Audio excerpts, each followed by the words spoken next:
will be escorting the Duke of Clarence on a trip through time, and to be specific, the 19th century. And he's doing this for a potential rewrite, thus ensuring his survival. Dakin will be tasked with introducing him to 3 historical figures from the 19th century. Each of these historical figures, guys and gals, each one of them will help George understand what he must do to survive. One of these historical figures will teach a class on awareness. The second of these historical figures will teach a class on misplaced trust. Finally, the third of these historical figures will teach a class on treachery. Whenever you're ready, the floor is yours, good sir. 2 of them are named Napoleon. One of them is named Talleyrand, and the 4th is called Stuart. So the Napoleons are, neither of them is the Napoleon you're thinking of. The first is Joseph Napoleon. The second is Lucien Napoleon. The third is Charles Talleyrand, Napoleon's foreign minister and prime minister for a very long time. And the 4th is Benedict Stuart. Well, these 4 people share certain characteristics with our friend George, Duke of Clarence. So these 3, all of them had to deal with someone who was, in fact, an autocrat in one way or another, and they were all family members of that autocrat. Let's start first of all by remembering who Clarence is. Edward is the oldest of the 3 brothers. Clarence is the middle brother, and he's got middle brother problems. And Dickie is the youngest of the 3. 3 are introduced to us in Henry VI, Part 3, as young boys, and they all are eager to fight for their father, and all are very happy when their father wins, and not so happy when he is captured and murdered and loses. And they continue the fight until finally they overcome the king's forces and Edward becomes the king. But it goes sour for Clarence, George Clarence, because the king decides to make for himself a very bad marriage, which with a not a commoner exactly, but not exactly an aristocrat, and threatens through this to sort of, sideline George and Richard and bring in this widow's kids as his prime instruments of power. So George himself rebels and joins the other side. The various Lancastrian armies march up to join with Margaret, and Clarence is marching there, and Richard pulls him aside and says, "You can't betray your family." And instead of leading his army inside the fortress, he stays with the ones on the outside, and they eventually win the war. So Clarence is back in the good graces again. And Richard, in one famous thing, he says, "I want to be king." And he hasn't knocked off the king yet. He hasn't knocked off the 2 princes yet, but he is planning now to knock off George by reminding his older brother that if Clarence betrayed him once, he could certainly betray him again. And King Edward starts to buy this and has Clarence clapped in prison, where then Richard arranges for Clarence to be murdered. If you could get into a time machine and travel back and bring with you people of similar experience, what could they say to him that might save his life? Okay, so I send Joseph back because Joseph was, in fact, an older brother. He survived. So he would try to teach George, don't ever try to compete with someone you can't beat. But Benedict was Benedict had an older brother, and the older brother, therefore Charles, was tasked with trying to get the crown back, with being the head of the Stuart family. He therefore fought a lot of battles and unfortunately also drank a bit too much, lost the crucial battles, and was finally died. When he died, Benedict, Cardinal York, was the oldest, I think he was the oldest cardinal in the College of Cardinals. And the first thing he did was he wrote a letter to all the monarchs of Europe, right, telling them that he was the successor to the crown of England. But after he wrote the letter to all the kings of England, somebody asked him, well, what did you do next? He said, absolutely nothing. I never tried to enforce it. So his advice probably to Clarence would be similar to Joseph's, except he would say, get out of the game early. Lucien had another sort of way of dealing with this. And it was he who passed a number of laws and falsified a number of documents that allowed Napoleon to come into the Parliament and claim the position of first consul, which was the first step to becoming king and emperor. But Lucian was instrumental in getting Napoleon the first step that he wanted. Lucian bailed early on. They had conflicts. He disagreed with what Napoleon was doing, or the anti-democratic measures that Napoleon was doing. So he bailed and he moved to Rome. So what does he have to learn? If you don't like where it's going early, try to get out. Get out. But never forget that you're family. So he never betrayed the family, but when he had principles. I'll just start it out because I've written myself a couple of characters. So I'm going to play with 3 characters. So the first one, going to deal with awareness. Welcome, son. I'm Abe Lincoln. I wanted to give you a little advice on awareness. We had a major issue that tore our country apart when I was president, mid-century in the 1800s.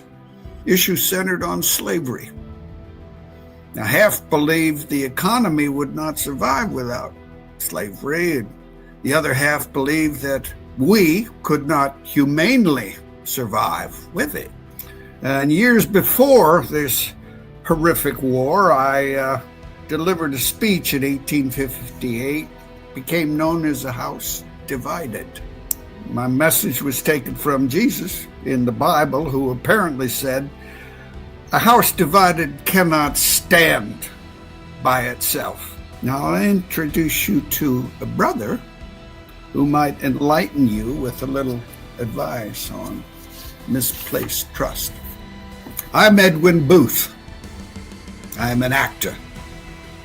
History has called me renowned as one of the greatest actors of the 19th century. My name is remembered by a few, but my younger brother's name, John Wilkes Booth, is on the tip of every schoolchild's tongue, remembered through an act of despicable infamy, the assassination of Abe Lincoln. His infamy destroyed my life, my career. I disowned him and resolved never to have his name mentioned in my presence again. I managed to give a hand and save the life of the son of my brother's victim, Robert Todd Lincoln. He had fallen from a platform into the path of an oncoming train. Now, I managed to pull him to safety. I did not know who it was at the time, but I received a very grateful letter from him not long after. Now, a word on treachery from someone in my time. Jesse James here, last known as Thomas Howard. I fought in that war you heard about, kind of like you. Robbed a few rich men, just like you, Duke, or should I call you George?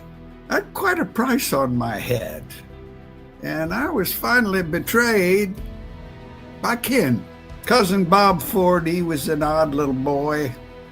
What I didn't know is that odd little Bobby planned on collecting a $5,000 reward that was on my head. He waited till my back was turned, standing on a chair, dusting a picture over a mantel. He put a bullet in the back of my head. Didn't do him much good, though. I heard someone held a shotgun to his throat and let go of both barrels. So just a word of warning, watch your back. Good luck to you. And don't trust your loving kin. Before we transition to our final topic, levity, a little levity. It's a very, very brief game, and you can hire one of the following as your attorney in your firm. Who would it be and why? Would it be Iago of Othello, Mark Antony of Julius Caesar, or Isabella of Measure to Measure? Isabella. Right. And the last one we have right now, I call this, it's a fun scene. It's called Hanging with the Homies. In this scenario, who would be a perfect fit to hang out with us? In this scenario, would it be King Lear, Juliet's nurse, Christopher Sly of Taming of the Shrew, or Feste of Twelfth Night? That's hard. Well, Juliet's nurse is kind of fun. She's so fun. Yeah. I would normally think Feste.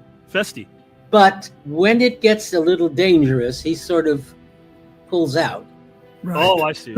If we were going to go crazy, it would be Christopher Sly. The word to the action is what I call this. Bruce, if you were granted the wish of selecting one day from your past that the bard could observe, pen, and present as a sonnet, what day would you select and why? My good friend, whenever you're ready, the floor is yours. Sure, I didn't know this sonnet at the time, but it certainly connects later with it. And first of all, I'll give you the sonnet. For I have thought thee fair and sought thee bright, who are as black as hell, as dark as night. And I wrote this. It centers on a couple of days. This sort of represents that sonnet for me. The winter of 1967 was pretty brutal. I was a junior at NYU, sharing a rent on a funky East Village apartment on 12th Street and 2nd Avenue with my friend and classmate Phil Schaefer. On hot summer nights, we'd open the windows and the hallway door, and eventually there came a shuffle of footsteps, then a soft, ghostly wail, intermittent first, then incessant. After a while, it would have me wide awake and pissed off, screaming at the hallway. Then the mumbles would grow louder, becoming plaintive and clear. Ma, ma, ma, ma. Returning from classes one winter afternoon, I was stamping the snow off my boots when a specter stumbled in behind me. I nodded hello, but he seemed not to acknowledge me. Finally, as we inched past the 3rd floor, he glanced down at a book I was carrying. Hamlet, he whispered. Life is tragedy. He killed his mother, and he began to weep silently. Months passed, and we came to grudgingly accept the shuffles and the moans. One day in spring, I came home to find a neighbor, stocky guy from Queens, at the mailbox. After pleasantries, I asked him, "What's with the moaning guy?" "Oh, that's Jake," he replied. "Don't worry, he's harmless." "I'm not worried, I'm just curious. I mean, the pain in that voice." "Well, the long and short of it is he and his mother used to live here, and he was always kind of nuts, and I guess one day she couldn't take it no more. She jumped off the roof." "God, that's awful. Maybe we could find someone to, talk to him, get him some help." He smiled and sighed. "Well, from what I hear from the older tenants, been there, done that. So this isn't new? 17 years ago. You get used to it. What else you gonna do?" 20 years later, after my own mother died, I felt a new compassion for Jake. Tolerance wasn't much of a gift in my youth. Sometimes when I'm up at the hour of the wolf, the Santa Ana winds seem to call like a legion of Jakes, moaning for mama. I mean, Shakespeare's sonnets are so varied, but the ones that I value are the ones where he are the first-person sonnets where he does a ruthless and often a humorous self-examination. And he tries to analyze his own emotional reasons, both for feeling what he's feeling and doing what he's doing. There's one fascinating one where his best friend has now stolen his girlfriend, or his lady, and the two of them are going at it quite physically, and he still loves them both and he hates them both. I can sort of live with it because now that she's screwing him, I know he still loves me, so in a sense I'm still in his heart, so in a sort of way she's still screwing me too. This is from my own life. My wife and I, our firstborn child was born autistic and heavily, deeply disabled. We decided to place him outside the home after a lot of difficulty. We were fortunate to live in the San Francisco Bay Area at the time, which had really good places. The public schools had very good classes for the disabled. He never walked while he was living with us, and within 2 years after we had placed him, he began to walk with a walker and then began to walk by himself. He never spoke. I remember once when he was about 2, I guess, he was sitting next to us in the breakfast room, and we had a basket of his plush toys. I looked down at him and I said, "Where's your Bugs Bunny?" He pulled out his Bugs Bunny. "Where's your Mickey Mouse?" He knew everyone by name. He knew every one of them by name. But we placed him quite far out of town in a very nice placement with a good program, but they insisted that we not visit him for 3 weeks. And we did go to visit the facility 3 weeks later, but they placed us in another room. And I noticed that his eyes were drawn to the crack, the door crack.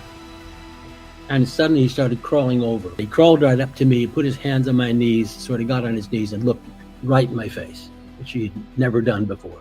So, and I just felt heartstruck at that. And he was saying, is he asking me, why did I do this? Is he telling me to leave? What is he doing here? But I would like to have Shakespeare write a sonnet in the first person of me at that moment, trying to figure out how much of our decision was selfish, how much of it was altruistic, how much of it was loving to him. Dakin and Bruce, anything you'd like to tell each other? Well, first of all, I wanted to say to Avi, it wasn't just us who created this. You put it together. Yeah. You gave us an assignment that I found inspiring. It's very important that you realize that we live our lives, but you're the person that can bring things together.